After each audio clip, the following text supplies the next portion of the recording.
The English Patient was the toast of the 1997 Academy Awards and won 9 Oscars, including Best Picture. The success of the film brought added recognition to the author of the novel, Michael Ondaatje. He was invited into the filmmaking process by screenwriter and director Anthony Minghella and producer Saul Zaentz in a way that was most unusual for an American film. Authors are not often consulted, but Ondaatje had input at every stage of the filmmaking.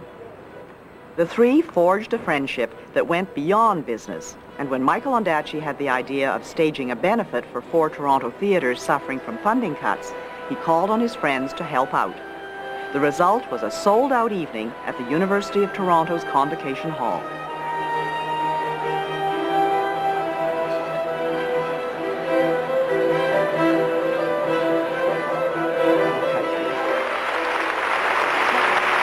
As this extraordinary evening unfolded, the enthusiastic audience listened to readings from the authors, and when Saul Zaentz joined Ondaatje and Minghella on stage, the fans had a chance to find out everything they always wanted to know about The English Patient.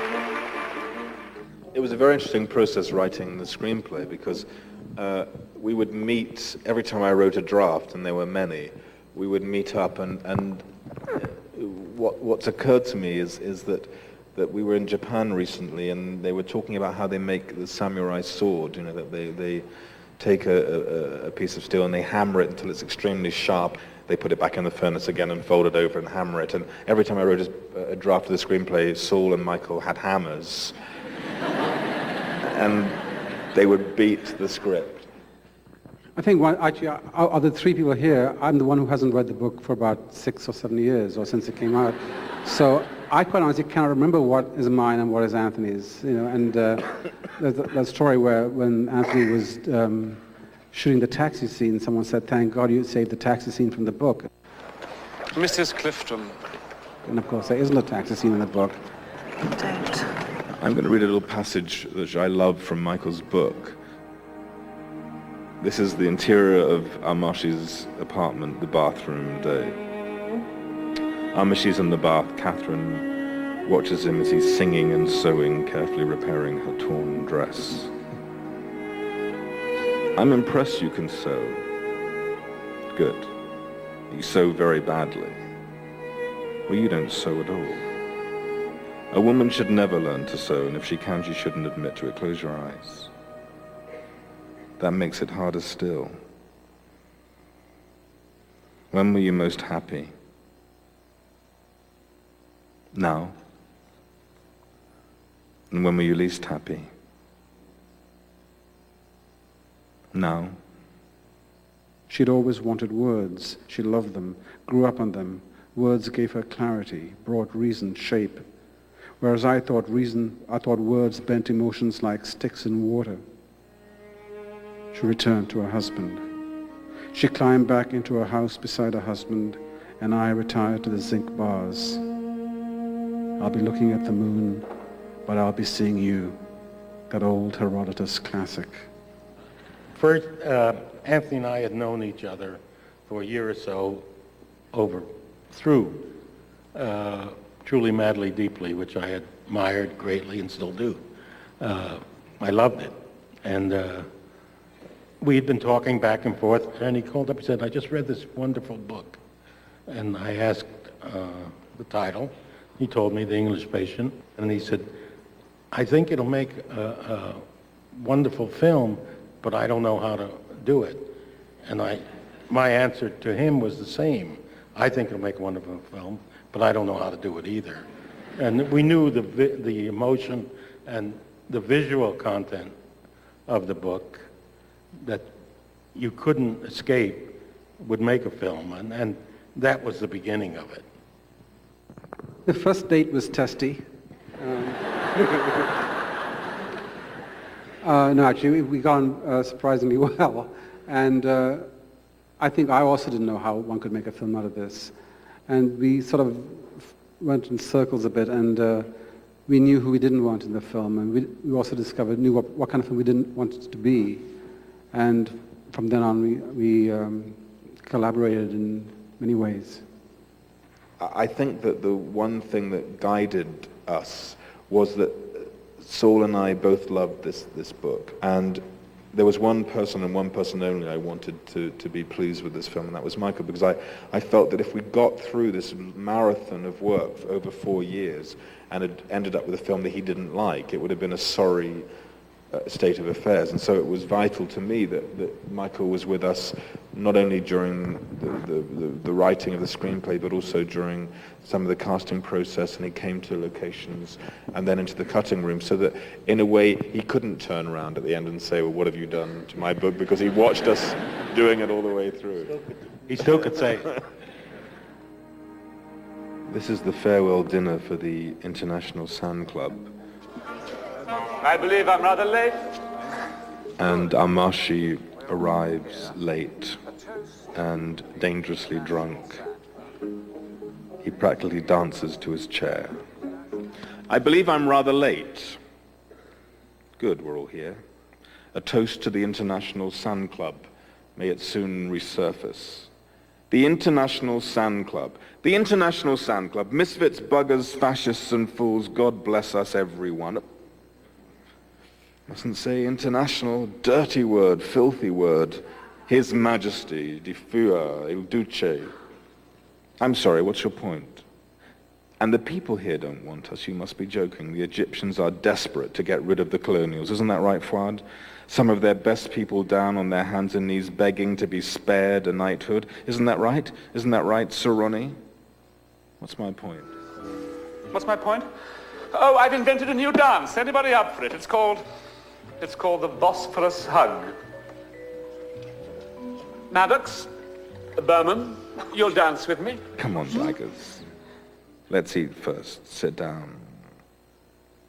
We'll bathe at Brighton. The fish shall frighten when you're in your bathing suit so thin. We'll make the shellfish grin, fin to fin. They're playing it far too slowly, but these were the words, actually, before they were cleaned up. Might be a song for you, Mrs. Cliff. Shut up or go home. You're completely blasted. Sit down. Absolutely right. Shut up. Shut up. Sorry. Sorry. I'm so sorry. I can't think what came over me. Lashing with apologies all around. The Resonance of the English Patient will continue on CBC. Grizzlies of the Canadian Rockies. Sharks of the Golden Triangle. 2 great documentaries. Sunday at 8 on CBC.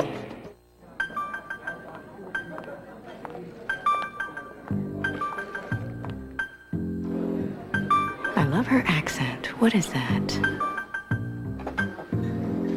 Flowers, huh? Must be a blind date.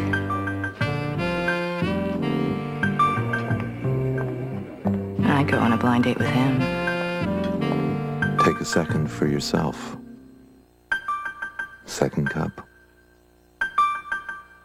He knew Saturn's smaller S series, but there's a new addition to our family. Nice. The all-new midsize L series. I showed him the optional V6, 182 horsepower, polymer panels. The L series huge trunk. German engineering. I could have shown him more. How about a test drive? But he couldn't wait to try it. The all-new L series from Saturn. Mama has been making delicious soup for over 50 years. And now, so does Subway. Sorry, Mama. We serve hot, hearty, delicious soups every day. Subway, the way soup in a sandwich should be. Hi, I'm Jason Shidoka of CKWS TV. Ever notice how often great TV commercials become the topic of conversation? People don't seem to talk about other media advertising in the same way. People remember TV ads for years. In fact, in a survey of consumers' 100 favorite ads, every one was a TV commercial. Use the power of television to talk to your customer, and they'll remember your message. I'm Jason Shidoka. I'd like to help you create commercials that will ensure your customers remember you. Mama has been making delicious soup for over 50 years. And now, so does Subway. Sorry, Mama. We serve hot, hearty, delicious soups every day. Subway, the way soup in a sandwich should be. The experienced staff at the Decorating Warehouse can help you spruce up your home. Choose from hundreds of Para paint colors for interior and exterior at prices that will save you money. This month, get Para Ultra 100% acrylic latex eggshell for $36.95, a gallon of flat latex for only $17.95, and latex primer for only $16.95. The best products at the best prices are at the Decorating Warehouse, Kingston and Smiths Falls.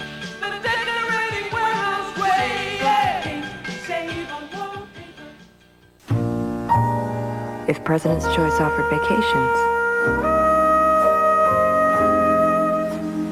you'd be able to drink the water. If President's Choice created love,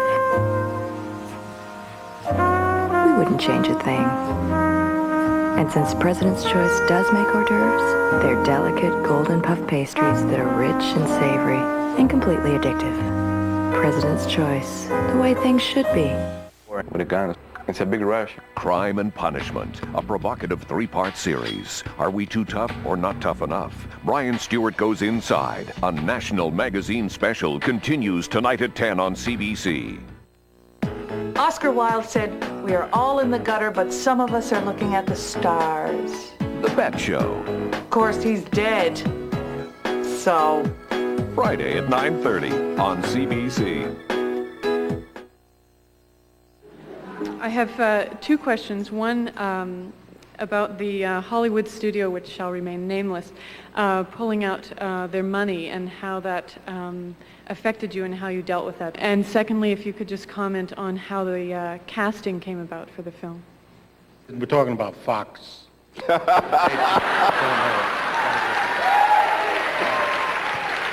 One evening we had a deal with 9 people seated around a table. 2 lawyers from them, 2 lawyers from them. Next morning they called up and said, "Did you think we had a deal?"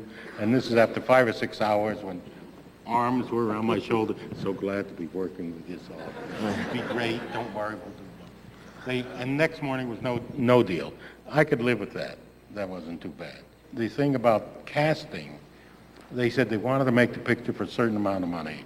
And we had already decided strongly, both of us, were for Kristen as Catherine in the film. And we knew she had to be an English actress and to get that feel without thinking about accent. And we had I had a meeting with the 3 people who ran Fox. They said, "We know you've been talking to Demi Moore, who was, she was calling, which was, this is nothing against her. She was doing what 3 or 4 other very good actresses were doing. They wanted to play that part because they recognized from the script that it was a good part." And they said, this is the quote, "While she may not be good for the picture, she would be good for us." The money came down after that meeting. It's a practice of theirs to get you in the door and then cut off your foot and then your leg, then the other leg, and the rest of it. If you write a novel, you need some file pads and a pencil, and you can go and do your job. If you make movies, you need tens of millions of dollars, and you make business calls. You know, that's what those people are doing all the time. They're not interested in what the film is about. They're not interested in why we're here. They're not interested in our passion for any particular actor. They're looking at the potential return on an investment. It's a very hard call to invest that money, and I can see why everything is led simply by the dollars and cents, and not by the one button you don't have on a calculator is emotion and passion and a sense of vision of a film. When she is solitary, she will sit aware of the nerve at her ankle, down from the long grasses of the orchard. She peels a plum from the orchard that she has found and carried in the dark cotton pocket of her dress. When she is solitary, she tries to imagine who might come along the old road under the green hood of the 18 cypress trees. As the Englishman wakes, she bends over his body and places a third of the plum into his mouth. His open mouth holds it like water, the jaw not moving. He looks as if he will cry from this pleasure. She can sense the plum being swallowed. He brings his hand up and wipes from his lip the last dribble which his tongue cannot reach, and puts his finger in his mouth to suck it. Let me tell you about plums, he says. When I was a boy. Interior of the patient's room, day. Hannah enters. What was all that banging? Were you fighting rats or the entire German army? I was repairing the stairs. I found a library and the books were very useful. Before you find too many uses for these books, would you read some to me? I think they're all in Italian, but I'll look. Yes, what about your own book? My book? The Herodotus. Yes, we can read him. Oh, I found plums. We have plums in the orchard. We have an orchard. Herodotus is the father of history. Do you know that? I don't know anything. Thank you. It's a very plum.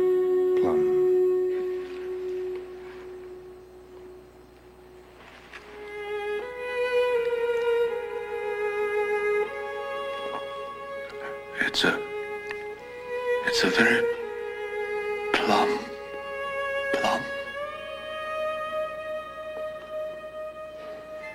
It is important to die in holy places. That was one of the secrets of the desert. Sir Maddox walked into a church in Somerset, a place he felt had lost its holiness, and he committed what he believed was a holy act. When I turned her around, her whole body was covered in bright pigment, herbs and stones and light and the ash of acacia to make her eternal. We die containing a richness of lovers and tribes, tastes we have swallowed, bodies we have plunged into and swum up as if rivers of wisdom, characters we have climbed into as if trees, fears we have hidden in as if caves. I wish for all of this to be marked on my body when I am dead. I believe in such cartography, to be marked by nature, not just to label ourselves on a map like the names of rich men and women on buildings. We are communal histories, communal books. We are not owned or monogamous in our taste or experience. All I desired was to walk upon such an earth that had no maps. I carried Catherine Clifton into the desert, where there is the communal book of moonlight. We were among the rumor of wells in the palace of winds. Thanks a lot.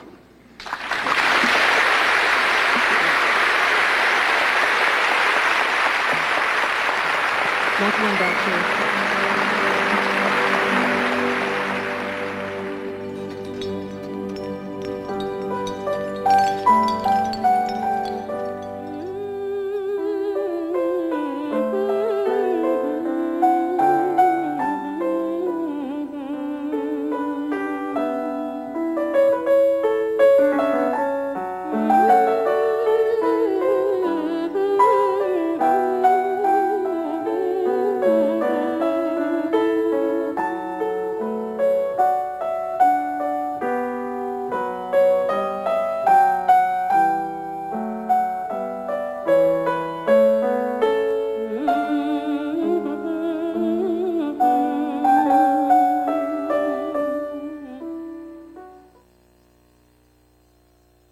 Hi, I'm Peter Mansbridge. The latest on the Liberal leadership fight the top Liberals say isn't happening. That's next on The National. Bioped successfully combines foot care solutions with fashionable footwear. Bioped's unique computerized systems accurately measures and produces a customized orthotic, which can be designed for dress, casual, or athletic footwear. Just in time for spring, get 15 to 50% off last year's stock of summer sandals, including proper fit Birkenstock and Vogue walkers. Bioped's professional staff is trained to select the footwear most appropriate for your whole family. Dear Grandfather, when I grow up, I want to make Canada's favorite tea too. I want to make our tea bag round so our taste keeps coming through. I have one problem, dear Granddad. It's those perforations, you see. Well, there must be 2,000 in each tea bag, and I can't count past 23. So till I'm all big enough, please take care of our brew. One day you'll see I'll make you proud by making Tatley just like you. Be gentle. Gentle, gentle. If Seems like you're always telling your baby to be gentle. No, gentle. But when you clean her, are you sure you're using a really gentle wipe? Pampers wipes. They're always feathery soft, and they're gentler than the other leading brand. So next time, follow your own advice. Be gentle. And choose the gentler wipe. Pampers gently pamper the skin they're in.